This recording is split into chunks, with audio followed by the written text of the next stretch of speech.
Today, there are over 100 million citizens in the EU age 65 or older. That's a fifth of the total population. In just 30 years, that number will reach 149 individuals, which means that in 2050, EU citizens age 65 or older will make up almost 1/3 of the population. At the same time, we also live longer. In 2010, the life expectancy of a child born in the EU was 80 years. In 2019, that number had risen to 82 years.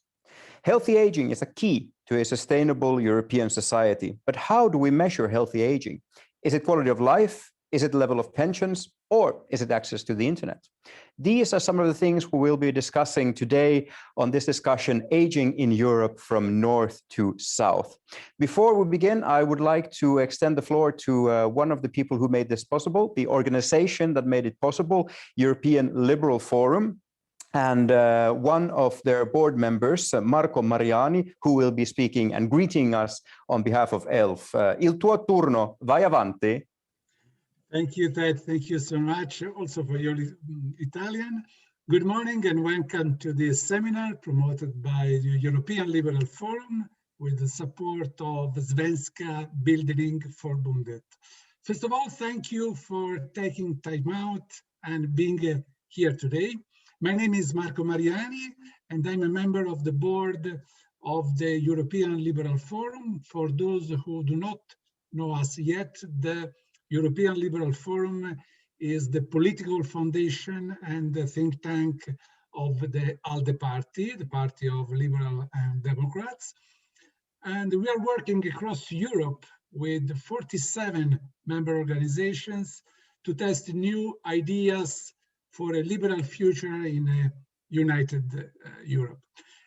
As Ted just said, today's webinar is dedicated to the launch of ELF's new publication, Aging in Europe from North to South.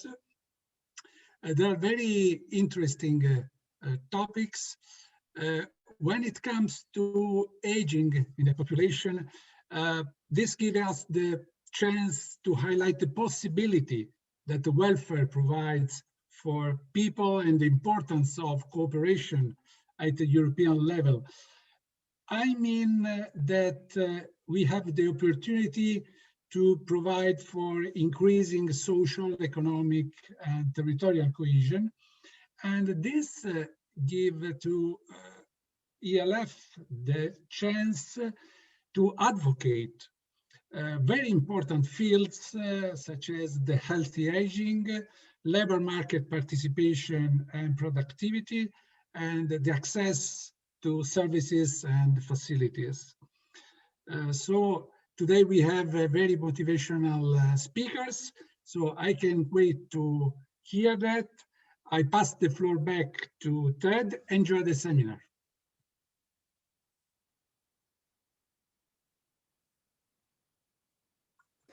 Grazie, Marco. Thank you very much. And thank you for those kind words. We are today located in many, many parts of Europe. And Anna and I, who is the head author of the report, we are sitting here in Vaasa, in the sunniest city in Finland, some 400 kilometers north of Helsinki. It's approximately -10 degrees. So if you're located somewhere southernmore in Europe, I hope you trust and you will enjoy your sunshine and your warm weather there as well. Anna holds, or Dr. Forsman, as I should say, holds a position as Associate Professor in Health Sciences here at Åbo Akademi University in Vaasa. And her research interests include mental health promotion across the lifespan and its social factors and psychosocial mechanisms, especially among older age groups. Anna, would you like to tell us why this topic of research is so important and some of the background to this report, Aging in Europe from North to South? Thank you, Ted, and warmly welcome everyone also from my point of view here in Vaasa, Finland.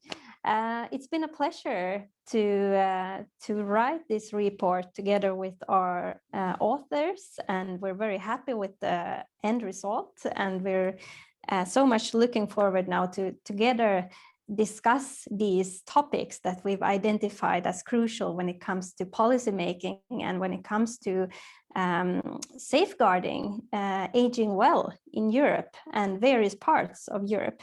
And this is important, I would say, mainly because we have these demographic trends that are so very clear, and we see that we're aging and that we have a large proportion of our population in Europe that are over 65 years old. And we have, as authors of the report, we've tried to emphasize that this is a success story of Europe, not a problem, or it should not be seen as a burden. But therefore, we also need to highlight how we can protect healthy aging and how we can age well in our future Europe, and to really try to highlight and flag up the success stories and the support factors of healthy aging. So therefore, this report was a pleasure to deliver and write, but it will also be very interesting now to discuss and compare our success stories from various parts of Europe. And some of the things we'll be discussing today is, among others, digitalization, pensions, and the question of what is healthy aging. We have a very, very accomplished panel of both experts and policymakers. And one of the policymakers who was supposed to be on this panel, Dragos Pislaru, the Romanian member of the European Parliament, he is unfortunately unavailable to attend due to a scheduling conflict. He has to sit in plenum and vote on important issues in the EU today, but he sent a video greeting.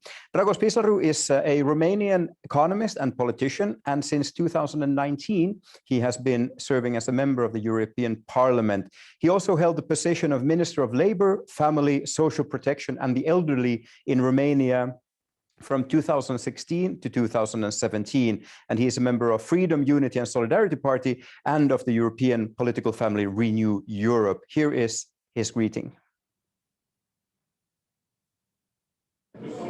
Hello from the European Parliament. My name is Dragos Pislaru. I'm a member of Renew Europe and delighted as always to answer the call of the European Liberal Forum to debate a very important policy topic, aging. I unfortunately will not be able to be with you live at this session because there is a plenary and there's a lot of things going on. But what is actually important is to pass a couple of reflections on the topic of today.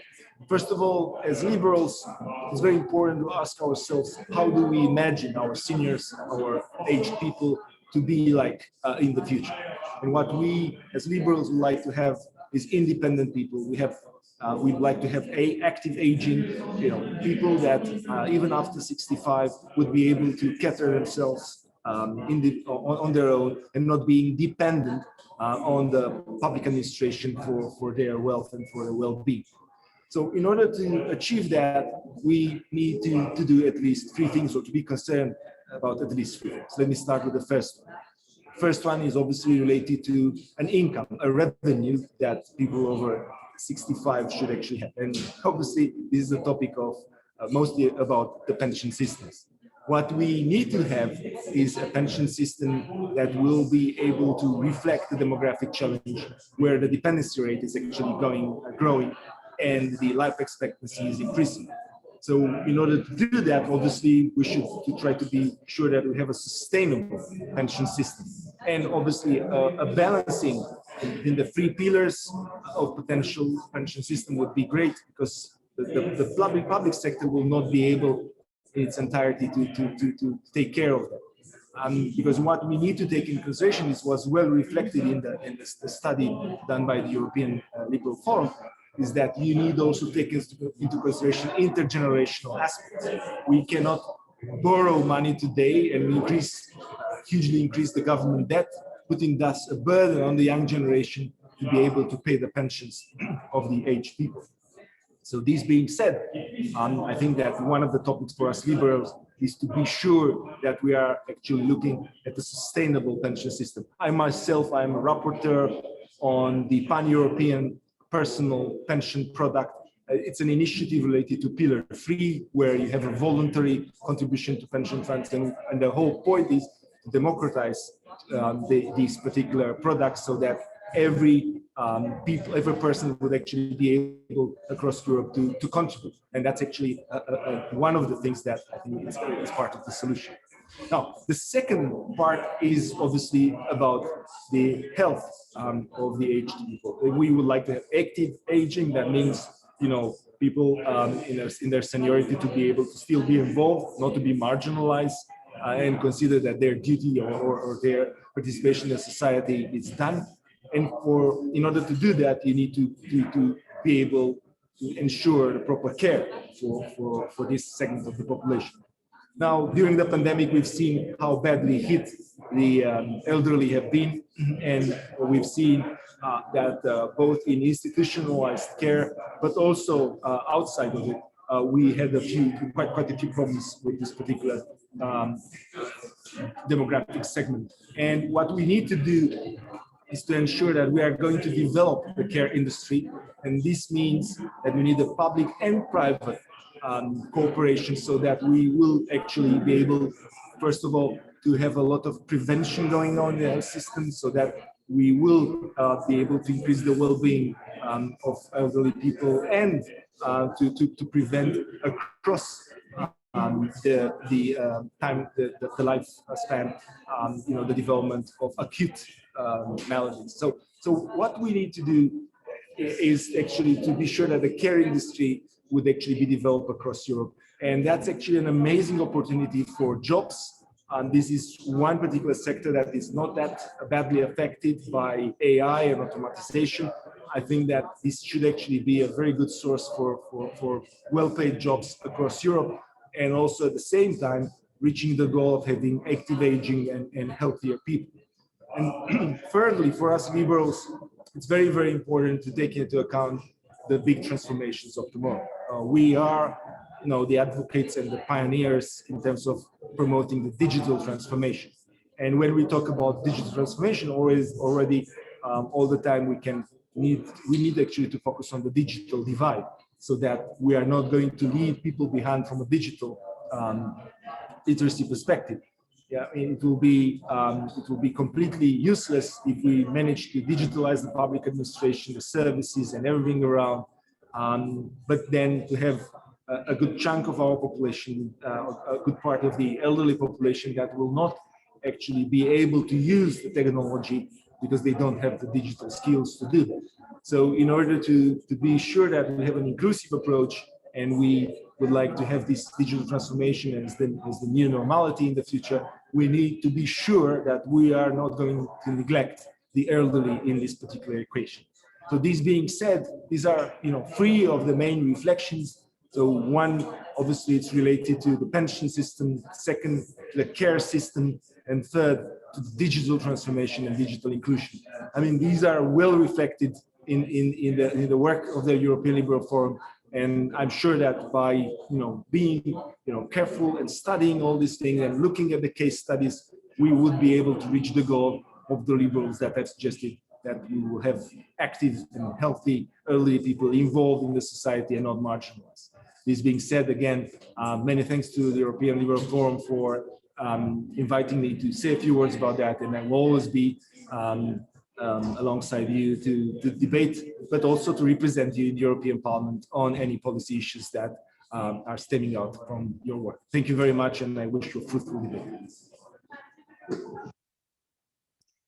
Thank you to the Romanian member of the European Parliament for this greeting. And he brought forward the three themes that we will be discussing today, that is healthy aging, that is pensions, and that is also digitalization.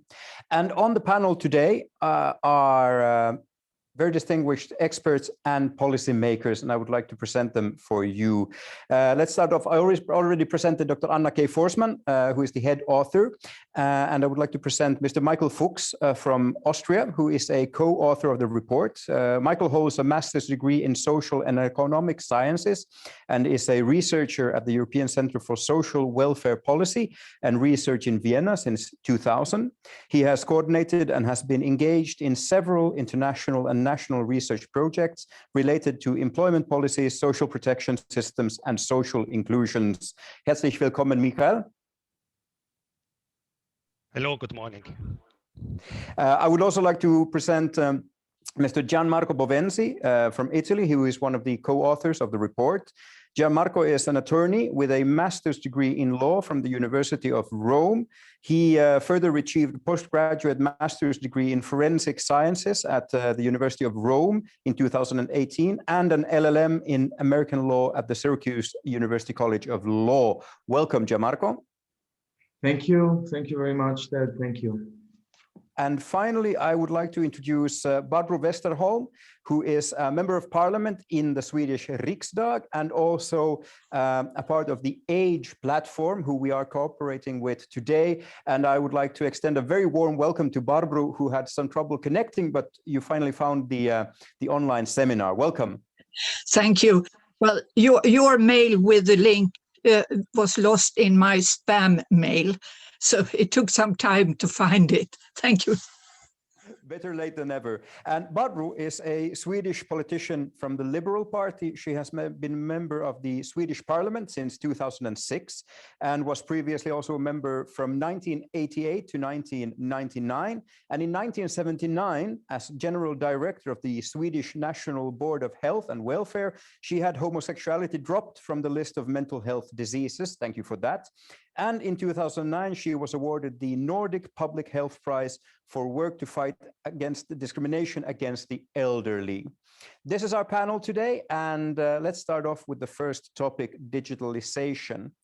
When it comes to internet usage and access to computers, there are big differences between Northern and Southern Europe. In 2008, close to 100% of Bulgarians aged 65 to 74 reported that they had never used a computer. 10 years later, that number had gone down by close to 20%. Meanwhile, in Sweden, close to 30% of citizens aged 65 to 74 had never used a computer in 2008, and 10 years later, that number had dropped to just a few percent. I would like to direct the first question to Barbro. How come Sweden has been so good at digitalization, the digitalization of older citizens? I think the organizations for older people, like PRO and the others, have worked very hard in order to get older people to use the possibilities with digitalization. But what we see that even if quite a number have a laptop and so on, systems change, and when you are a seldom user, so to speak, all these technical changes cause problems. You have to have technical assistance. But then now we see during the pandemic that people got invitation for vaccination via their laptops and should use bank ID, and then they get stuck. So I think now when we are offered vaccination, we will get ordinary letters by post and then use our mobile phones or telephones in order to get a time for the vaccination. So, and one I want to mention, we have a woman who in her 90s started to teach people of her age, and she is teaching at the age of 107 years to get more and more to use their laptops. But some don't own a laptop, others have laptops, but a problem is when systems change all the time, they can't cope with it, so it's stuck in their bookshelves. So we have a lot to do in Parliament in order to get resources for teaching, but also that in municipalities there should always be a person to turn to in order to get advice how to deal with all these new complications. That's my start. Thank you. GianMarco, if we look at, that's the situation in Sweden. What do you think, what's the situation like in Italy when it comes to older citizens and computers? Well, unfortunately, the situation in Italy is not that happy, I would use this term, because there is actually a problem on the access to digitalization. This is probably to be, the reasons for this are to be accorded to a lack of digital literacy among the elder, and not only among the elder. In some areas of our country, mostly speaking about the rural areas or outside the city centers, there's really a problem of computer literacy and digitalization. So obviously this gap is even keeps on increasing when it comes to the elder, and basically so there's a lack of information here in Italy, because the institutions and the policymakers do not actually inform well this part of the population what are the advantages of digital literacy. And so actually the situation in Italy is not that good. I would say there's a lot to be done, and hopefully resources will be further invested in this area in Italy. This is the current situation actually here. And also digitalization helps preventing some kind of symptoms of depression, and it is actually a social inclusion lever. So there would be an issue that should be dealt with in Italy, and policymakers should focus on it in our country. Thank you. Michael, what's the situation in Austria? So I hope I don't spoil the agenda, because I saw also Maria Valamova is online, and she wrote actually the Austrian chapter on the potential of older people. So maybe she knows much more on digitalization than me. I could say a few words, but maybe if it's okay, I give quickly the floor to her, because she's much more experienced on digitalization in Austria. Of course, Maria Varloma is also a co-author of the report, Aging in Europe from North to South. Please go ahead. What's the situation in Austria, Maria? Hello, a bit unexpected. So the situation in Austria is really clearly divided by the age groups.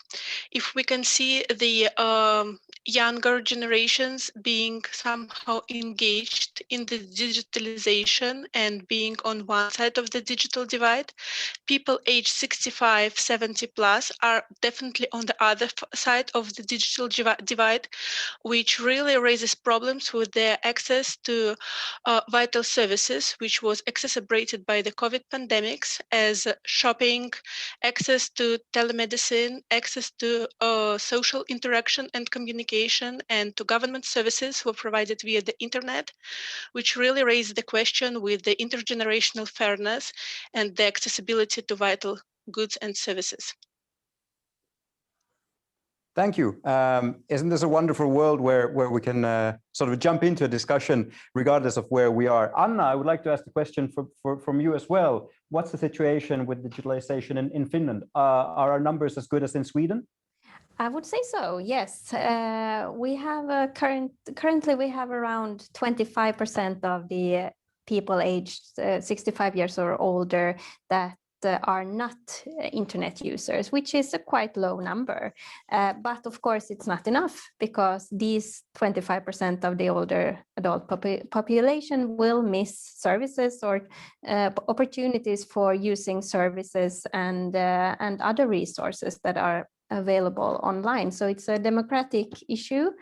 And I would also say that we need to work on the connection issues and structures when it comes to Wi-Fi, and these very important part of online activities, because we know in the northern part of Europe that it is not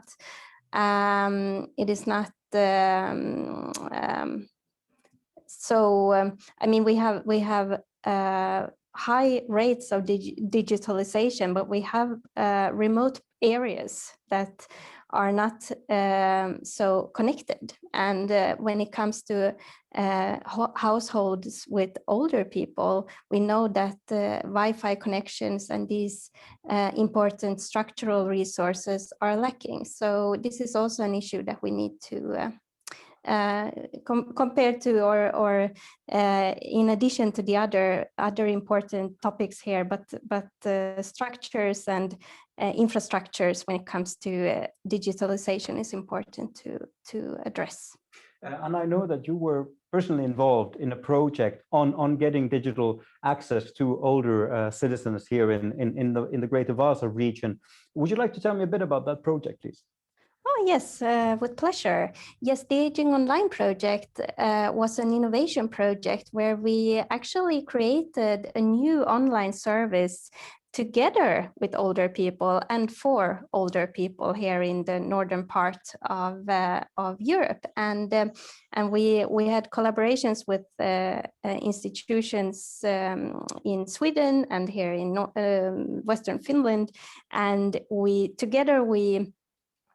found out that in order to really create services that are suitable and are experienced as meaningful for older people, we need to involve them in the whole innovation process. So this was one very important lessons learned for us. And the other findings that we would like to highlight from that project is that we need to get rid of these stereotypical views when it comes to older people and the use of internet, because we have 80 plus citizens that are really advanced when it comes to internet usage and online services. And then we can also have 60 years or 65-year-olds that are not interested at all and can't see any point of using the internet. So stereotypical views when it comes to aging and digitalization is also something we need to work on. Barbara, I would like to lead a follow-up question to you on this. You said there was one thing you said that I reacted to, the fact that systems keep on changing. And when we look at modern technology, for instance, mobile phone manufacturers, they kind of want us to update our phone every 2 years. Same thing with laptops and internet sites change. And it's a very, very rapid world where we change. Whereas older generations sometimes may tend to think, and correct me if I'm wrong, that once you've bought an appliance, it should last a bit longer. How do you feel about this, the rapid update of machines and operating systems and websites?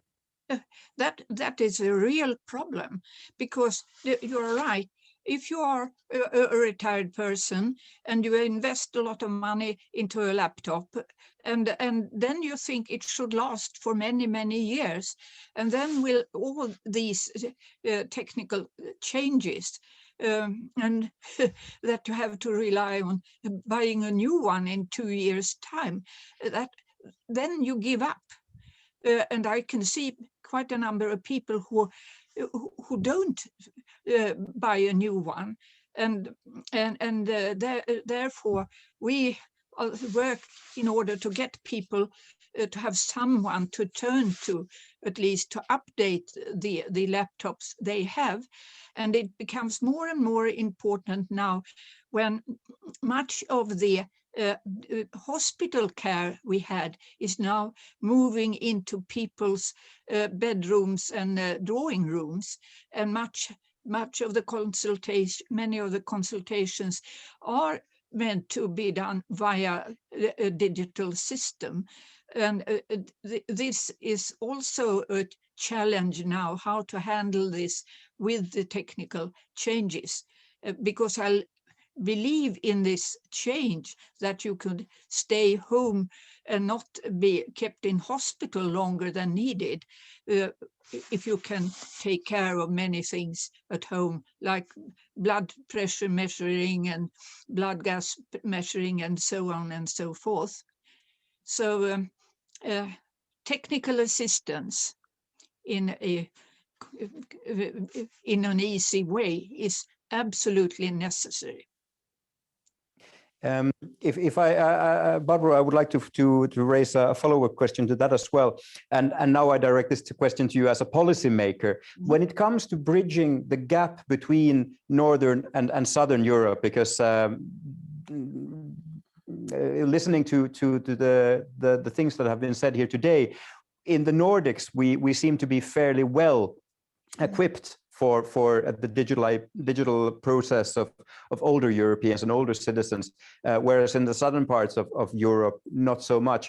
As a policymaker, what would you instruct policymakers in for instance, Italy or Greece or Bulgaria or Austria, for that matter, to think about when it comes to setting up guidelines and rules for the digital process? I think in exchange of information, experience is most important. And this is what we are doing in Age Platform Europe. But I can also see that the EU Commission has an important part to play. We are right now reading the Green Book on older people.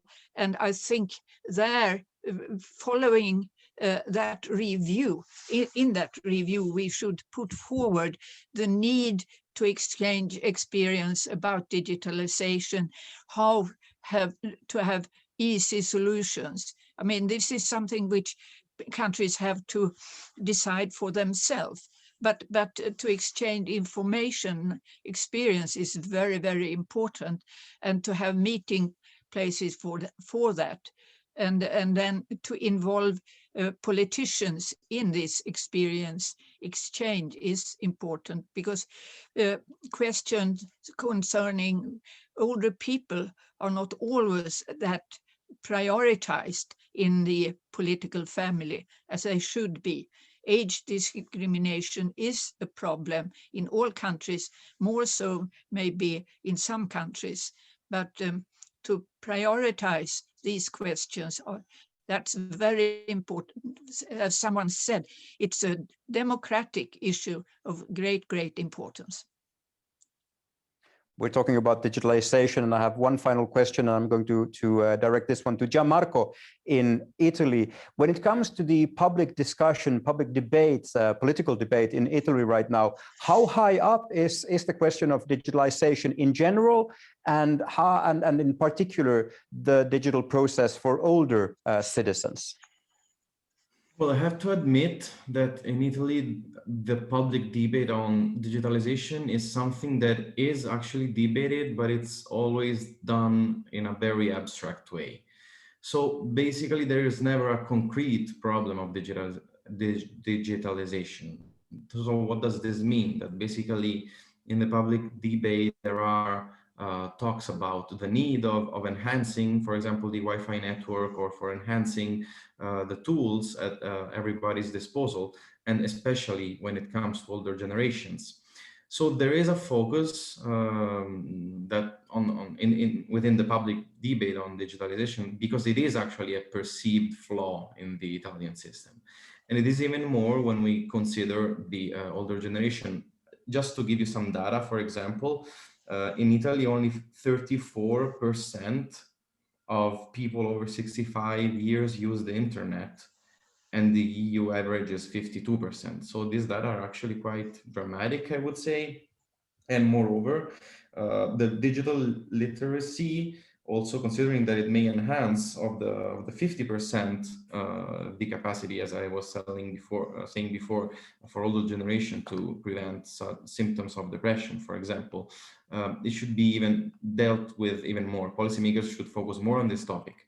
So yes, I mean, digitalization is something that policymakers talk about within the broader context of the public debate, but probably not enough, given the extension of the issue in our country.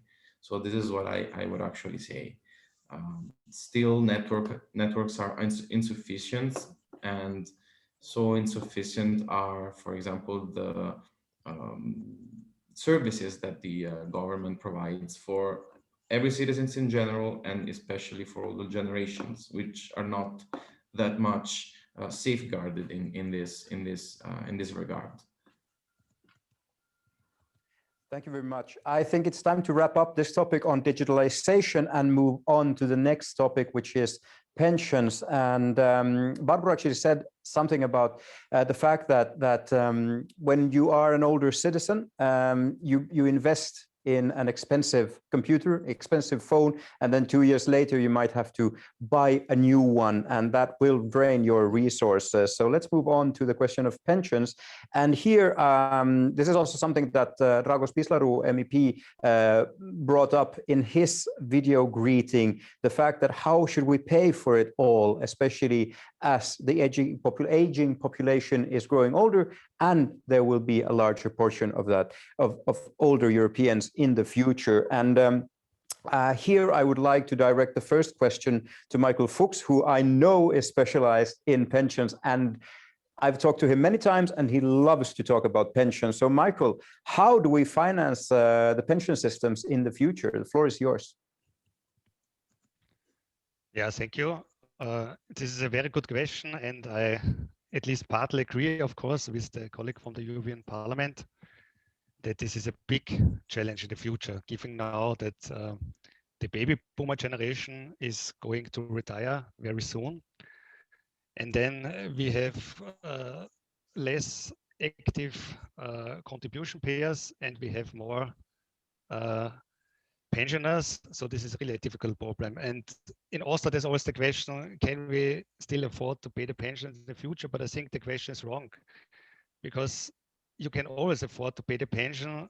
The question is just, what are the consequences? You finance them, but then in the worst case, you have to crowd out other expenditures. You have not budget left for education. You have no budget left for infrastructure, or you increase the public debts. And so I think these all are no sustainable solutions. So somehow you have to think of pension reforms still to happen in the future. If I now draw on the situation in Austria, I think here the problem is in Austria we have at the one hand very high expenditure. On the other hand, we have comparably high annual accrual rates and almost the highest theoretical replacement rates in Austria. So in principle, the pension system is generous, but on the other hand, the redistribution by the pension system is very low. So if you don't have a continuous employment career, if you have some spells of childcare, unemployment, then also in Austria, you see that many pensioners are not far away from the poverty line. So also here's the question. On the one hand, you have very high expenditure, but on the other hand, the redistribution is low and still you have some kind of social problems or poverty problems. We have a lot of other problems in Austria. For example, we have a very high gender pension gap, which has many reasons. I do not want to go into detail, but this is also a problem for the future. And also Austria is one of the last countries where the standard pension age for women will be increased to the standard pension age for men, which I think this late equalization is also not to the advantage of women. But on the other hand, of course, I think the biggest problem, because a pension reform makes only sense if you really can keep the older persons in employment. So it's not a goal per se. So it can only work if you really manage that there is enough work available and that unemployment rates are low, because then on the other hand, then they would not receive a pension, but then they would receive an unemployment benefit. So this is not a solution. And another problem in Austria is, of course, we have still a relatively high inflow in these early retirement paths. And still it's also a kind of back and forth strategy by the government. So partly they are pushed back, but on the other hand, the new possibilities are open. So this is also a very bad strategy, because you somehow force people who still are able to work to retire, or at least you give them the incentive to retire. And then maybe I stop here, not to be too long. Another problem is, of course, still the relatively high inflow into the invalidity pension systems, because so far we did some kind of measures to reduce this inflow. But at the moment is still the problem that actually, as I said before, these people do not work, so that we are just transfers from pension receivers to receivers of rehabilitation benefits or sickness benefits. But of course, still we're here relatively far away from a sustainable solution. I'm a bit curious, especially coming from a Nordic country. I'm a bit curious about what's the background for separate pension ages for men and women. Could you just slightly open that up for us? Yeah, this has, on the one hand, some historical reasons. So this was with the exception of civil servants, where there was always an equal pension age between men and women, but historically we always had, also the pension age of women was always 5 years lower. At the moment, 60 years for women, 65 for men. And it was also seen in the political discussion, although I think it's completely wrong, as some kind of an exchange for the disadvantage of women on the labor market, on the career breaks due to childcare, to care for elderly, that on the other hand, you give them the possibility to retire early. But I think this is some kind of a paradox, because also we know that women have a higher life expectancy, and if you somehow, and still they can, at the moment it's not so that they can be dismissed, or at least they can appeal against, as if the employer wants to dismiss them because they reach the pension age, then they can now appeal against.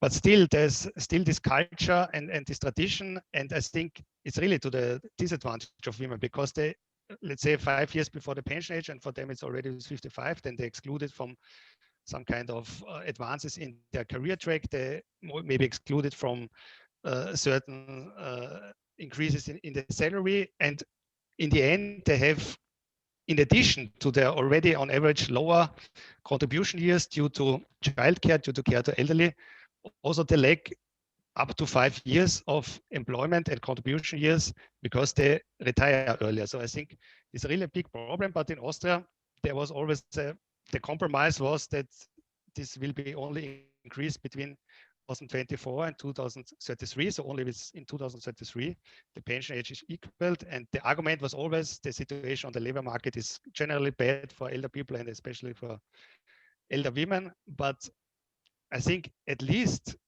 we should have tried to make this kind of transition period a bit earlier. So I think all in all, this politics is in addition to the disadvantage of women. Thank you. Anna, what's the situation with pensions in Finland? We have flexible pensions in Finland, and same for men and women. And I'm not an expert when it comes to pensions as a researcher, but something that that's been high on the agenda, the political agenda in Finland, is the older workers and how to prolong the working careers and how to also create an inclusive labor market. So this is something that we're working on, but maybe also we could be much better here to really see the possibilities to prolong our careers and also to include older workers and try to encourage them to stay at work if they would like to do so, because we have these maybe some still we have these views of people over 60 that they can't contribute to the labor market, but yes they can.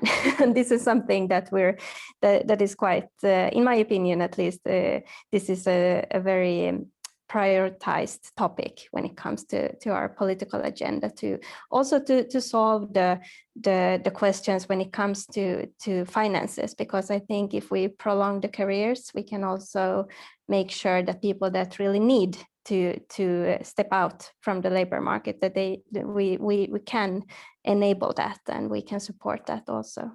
We actually collaborated on another report on aging at the workplace, and I was kind of shocked to know that in Nordic comparison, we have the shortest careers. We do the shortest work careers in Finland in general, or on average. A Finnish person works for 39 years, And compared to, for instance, Iceland, that's they work for 45 years, and in Sweden, people stay on average for 42 years in the labor market. How come we want to retire so early in Finland?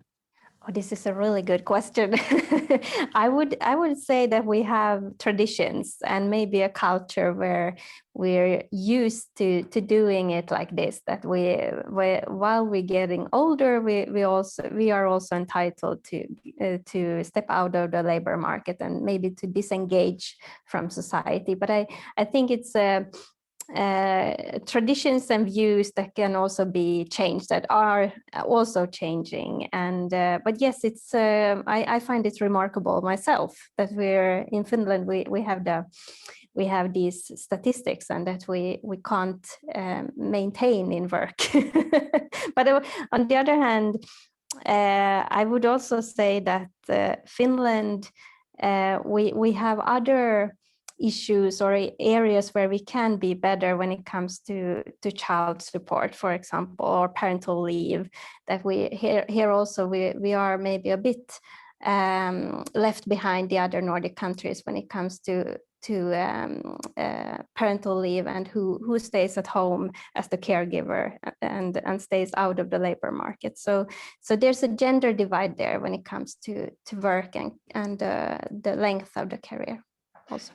It's an interesting thing when having intergenerational discussions in Finland and speaking to older citizens, especially those who are about to leave the work market and the workplace. Very many people focus on, so how long do you have until retirement, and when do you get to retire, and so forth. But I've understood that in Sweden, this is not a topic for discussion, and Swedes apparently stay a bit longer in the workforce as well. Barbro, how come people are more positive to working as older citizens compared to us, for instance? Any thoughts on this? Yes, I mean, people are individuals. Some want to leave work when they are 61, 62. Others want to go on as long as they can. And the debate now is around how can we open the doors for those who want to work and can work longer, and not to, at the moment we have a legislation that you have to stay at work until you are 68. But I mean, with the average length of life you have, you will live up in your 80s, and you shouldn't stop people who want to stay working, because our welfare system needs people to go on. And what we see now, there are teachers, physicians, also lumbermen, people plumbing and so on, go on to an increasing extent. It's because they have jobs which they like, they feel needed. To feel needed in society is an important health matter. WHO has said that not to feel needed in society is a real health risk. So we more discuss now how to open the doors, and there ageism and age discrimination comes in, because all sorts of rules and legislation actually prevents people to go on. So the debate is now more around how can we get rid of the obstacles in the way for those who want to work longer, but at the same time accept that some don't want or cannot want, and then we have to have a pension system taking care of that. And now our pension system builds on how much your life income, so to speak. And of course, do you leave early, your pension will be rather low. And if you have to leave early because you actually can't work longer, how to deal with their economical problems.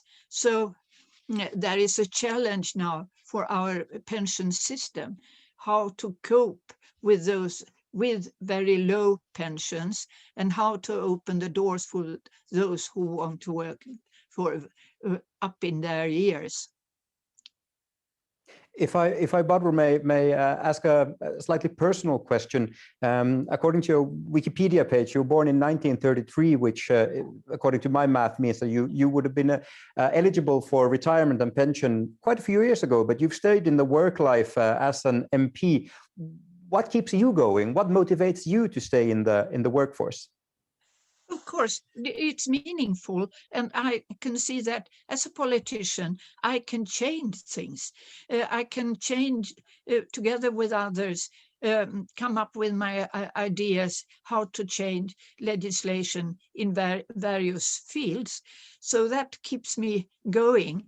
But I have to accept that some don't have that challenging, inspiring task as I have, and therefore don't want to go on. We have to see to it that people are individuals. In Sweden, during the 20th century, older people became a sort of a collective, thought to be the same, everyone wanting the same. That's not true. Some want to leave their homes, move into something more convenient. Some want to stay as long as they live. Some like some kind of food, others other kind of food, so on. And this is true also with work. So we have to have a flexible system, allowing people to make free choices.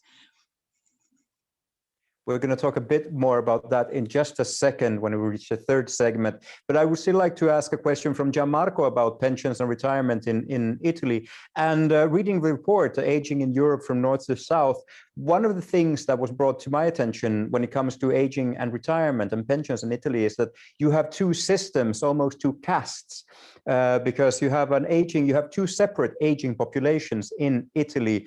Would you, GianMarco, care to elaborate and tell us about that? I'm sorry, you mean like one certain age for male and the other for female? Is that the question? No, the native and the immigrant status aging population. Oh yeah, okay. So in general terms, you're not referring to the pension system, actually. Okay. Yeah. Well, yeah. So there, given the important immigrant situation in Italy, there's a high number of immigrants in Italy, and let me give you some data, actually, which is, so for example, yeah, the number of foreign residents in Italy is more than 5 million, and so it's almost the 10% of the entire population. So obviously, since this percentage has, well, there is a double,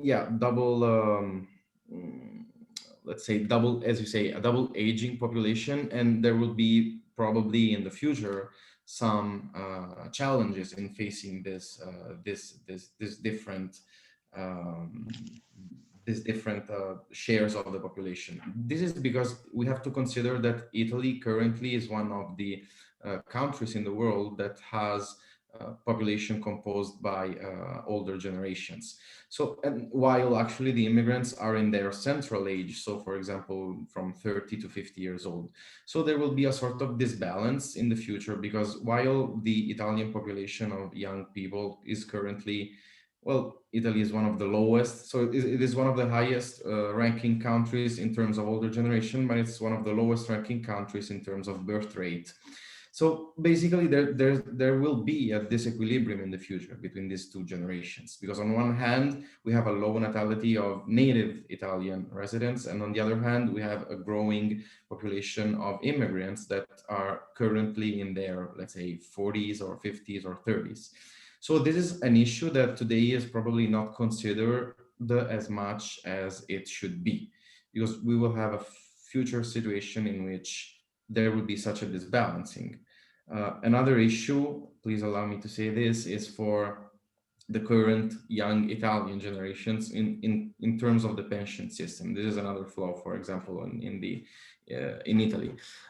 Public debate does not focus that much on the current pension system for the current older generation, but it is a concern for the future older generation to be. So what I'm saying is that today's I mean, the young generation that today is in Italy, tomorrow will be probably in trouble in terms of pension system, because unemployment rate is very high. The salary is not that high. And so this is another issue that will have to be challenged in the future by the policymakers, because on one hand, we have this, let's say, two sides, aging population. On the other hand, we have also the fact that the Italian young generation of today will be in trouble for the pension of tomorrow.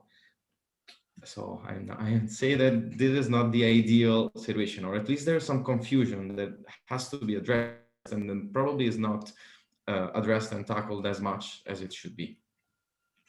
What would a potential solution to this problem be? You have 30 seconds. Well, 30 seconds. I don't know if to offer a solution in 30 seconds to this, obviously, because it's a structural solution. It comes to the whole market, the labor market. That's the thing. The labor market has to be redetermined and be proactive and functional to the future, which is something that in Italy today is not absolutely like that. So that would be a solution, restarting from the ground, actually, and proactively address the issue rather than trying to cope with it in the future when it might be too late. It's a prevention approach. Thank you, GianMarco, and thank you also for bringing us to our third and final topic for this discussion. We have approximately 20 minutes left, and I will leave some time for Q&A. I can see in the comments that there are a lot of questions and comments and thoughts on these important topics that we are discussing today. But first, let us talk about healthy aging. And this is something that I know that Dr. Anna Forsman is specialized in and has focused on a lot in her research. So Anna, what exactly is healthy aging, and how do we obtain it? Well, I'm glad you asked that question. Well, healthy aging, from my point of view, I would say that the most important thing is to really nuance the approach of what healthy aging is. And this is something we try to do in the report as well, that we acknowledge the various factors that really support healthy aging. And we know that, yes, healthy aging, it's about physical health and it's about physical activity and functionality, absolutely. And this is a very traditional measurement when it comes to older people and health, that we talk about functionality and maybe also dysfunctionality. But we know also that healthy aging is also about mental health, mental well-being, the subjective experiences in everyday life. How do you experience your life situation? Do you feel good in your everyday life? And also about social determinants, social relationships, and of course, also the social environment and social security factors that we also talked about now earlier today.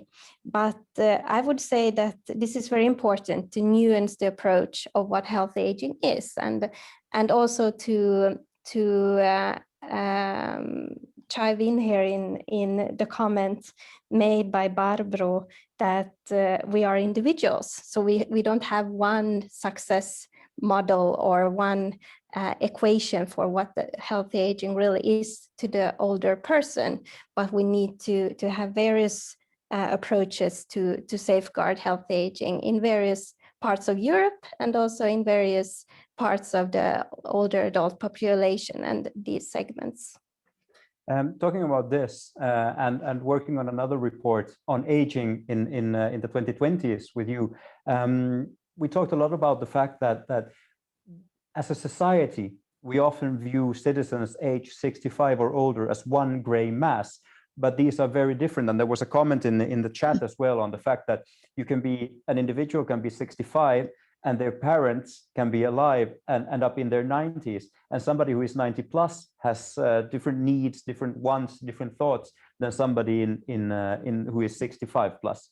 How can we diversify this? How can we, as a society, learn to afford these people this luxury of being individuals? How can we change? Well, I think it comes down to the attitudes and knowledge, really. What is aging, and to acknowledge that we all age, and that we have various experiences from our previous life events, and that we all carried our luggage, and some of us carry a very, very burdensome luggage, and some carry very light luggage, and that will affect our experiences when it comes to the later parts of life, and maybe also to make sure that aging is not something negative. When we talk about aging, that we talk about aging in positive terms, and also through that trying to nuance how we look at healthy aging, because healthy aging in itself, the concept is a bit counterproductive in that sense that it sounds a bit holistic or very that it's something that you need to achieve, that only people that have very good health and very good well-being, that they have achieved this goal of healthy aging. But I would prefer to talk about maybe optimal aging instead, that we all have our prerequisites and our social circumstances that will affect how we are experiencing our later parts of life. But to support these various experiences and various outcomes when it comes to healthy aging and well-being in later life. Talking about these issues, Barbro, may I say that you're probably the one who has most experience in aging from this group on this panel. What kind of thoughts do Anna's words wake in you? Yes, we are individuals. So, and some have disabilities, some not. And I think it's very important to learn how to cope with disabilities. When I read the Green Book from EU here, I can see an illustration with a walking thing, which has no wheels, how the rolling frame can change your life, freedom, how to walk when your feet and knees are not the same as they used to be, and so on. But my main point is that you must feel that you are part of society, you are part of a social network. And this has been very, very obvious during this pandemic, when in Sweden, all 70 plus were asked a year ago to stay home, don't go out, keep isolated. This virus is a lethal thing. And what has happened to people who have kept themselves isolated for a year, this was also true for those in care homes. What it has meant not to have a social network and to be kept indoors. People started to ask, why live now? I'm not needed to anyone. The only thing I should do is to keep myself isolated, not to get infected, not to be needed a bed in hospital. And I think we are in the midst of following up what has happened here. And of course, this comes true also when you are not in an epidemic, but you see very few people. I think to have a good social network according to your wishes is maybe the most important thing. Then it's to prevent falls and to eat food which is good for you and so on. And medication should be optimal, not over medication and so on. There's much to do there. But I think the basic thing is that you feel it's worth living than to feel needed, long for tomorrow to see what is happening there. And a short thing is to have a contact with living body, so to speak, is that when we weren't allowed to visit in care homes, so you couldn't see your husband or wife, but in care homes where there was a cat, the positive things to have a cat jumping up in your knee, sending warmth, you almost cry. So we shouldn't have this system of not allow visitors in care homes during the next pandemic. We must organize it differently to keep the health and life quality of people staying there. Long answer on a short question. Good answer, I'd say. One follow-up on this. Do you feel that the pandemic has changed how society views 70 plus members of society when it comes to isolation and these sort of things? Yes, I think that is a positive thing with this pandemic. It has brought up a number of questions concerning older people, which were not looked into really or organized the way they should. So I do hope that all this experience from this pandemic, we should use it and improve a number of things. Especially in care of older people, but also to keep healthy. What can you do as long as possible during your life so that this time in care homes becomes as short as possible? Thank you. And not to sound stereotypical, but in the Nordics, we maybe have a feeling that when we look at aging in the southern part of Europe, especially in Italy, we picture a family, a multi-generational family led by a nonna, the matriarch of the family, who sees that everybody is well, who sees to it that there's food on the table, and there are long walks in the sunset, red wine, and good bread. This is also something that the Italian chapter of this book covers. GianMarco, would you like to confirm this this myth of happy and healthy aging in Italy?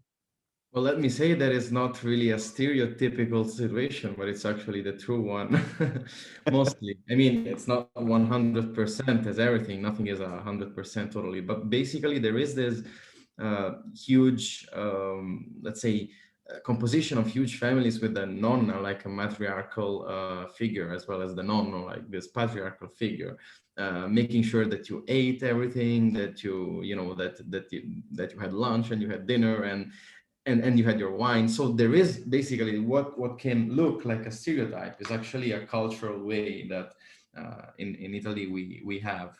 Well, this obviously I cannot explain the reasons why there is this kind of culture. It's something that is grounded and embedded in our countries in centuries. But basically, it's one of the point of strengths that maybe we have in Italy in this regard, because both the composition of the diet, since according to some data, I don't know if it is the Eurostat, please allow me to check. No, the Bloomberg Global Health Index points out Italy as the second healthiest country in the world.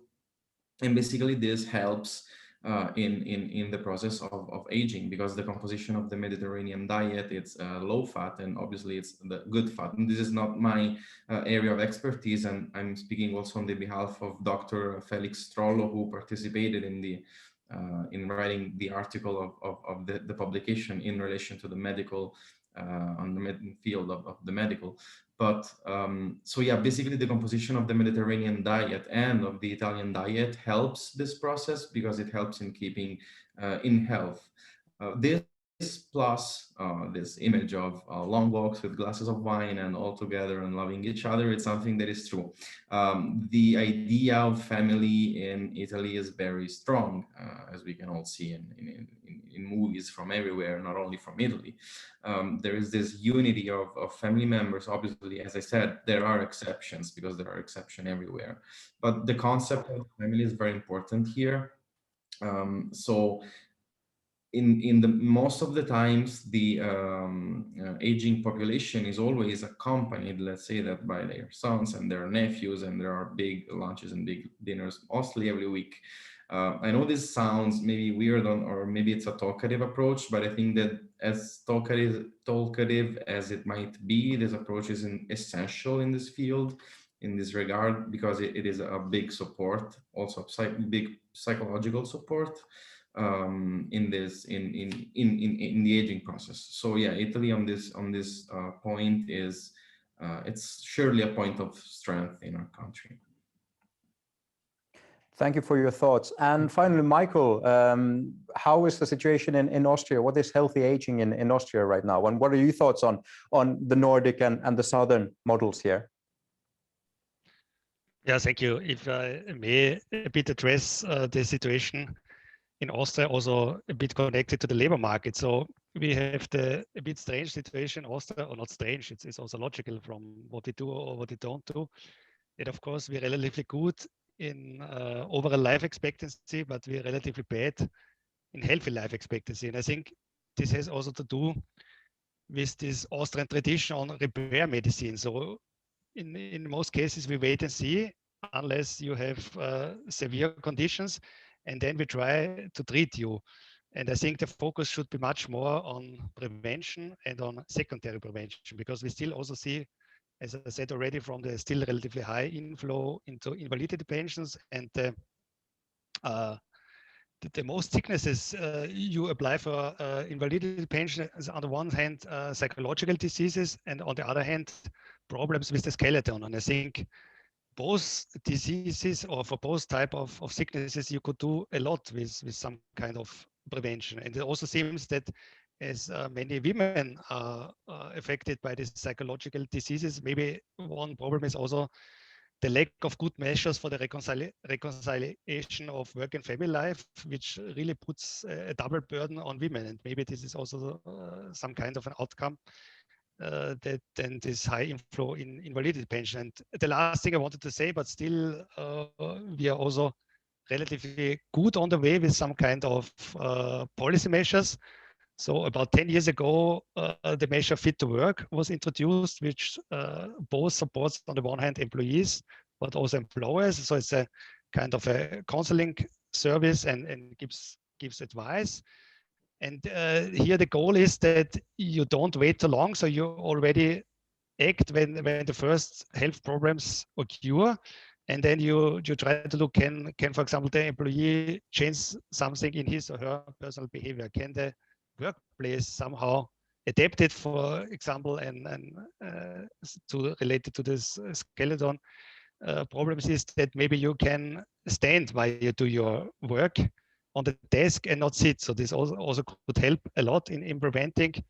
But of course, then you also have these counseling services on if it might also be worse to stop with your current job because it's too demanding or too it puts you too much on health risk, and then maybe you change your job, but also on the same way that also the employers are somehow that they also can take into account these counseling services and also think of how they can adapt the workplaces, how they can adapt the organization of work so that their employees still stay healthy, that they can work longer and also stay longer in the enterprise.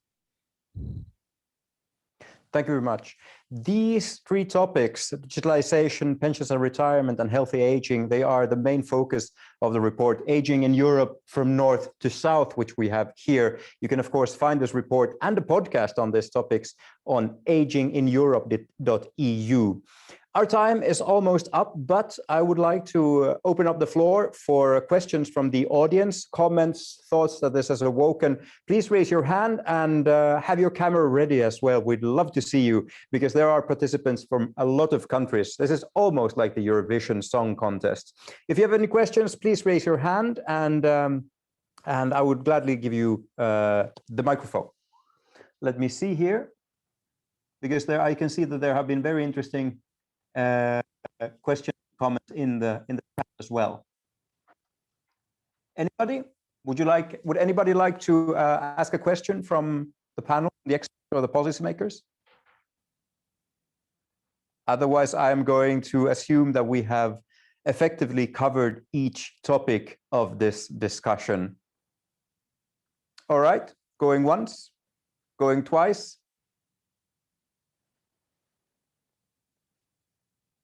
Nope, I can't see any questions from the audience. It seems that we have covered everything. I would like to say thank you very much. Tack så mycket, vielen Dank, and grazie mille to our policymaker and our participants today. We have had Anna Forsman here in the studio in Vasa in Finland. We had Barbro Westerholm, MP for the Swedish Riksdag in Sweden. I'm guessing Stockholm, but I'm not sure. We have Michael Fuchs with us from Vienna in Austria, and GianMarco Bovenzi from Rome, if I'm not mistaken, in Italy. At this point, I say thank you very much for participating. Thank you for a very interesting discussion, and please go to agingineurope.eu. You can find the report, the podcast on this topic, and of course, a lot more on this report there. I wish you a really great day, and see you again at the next ELF event.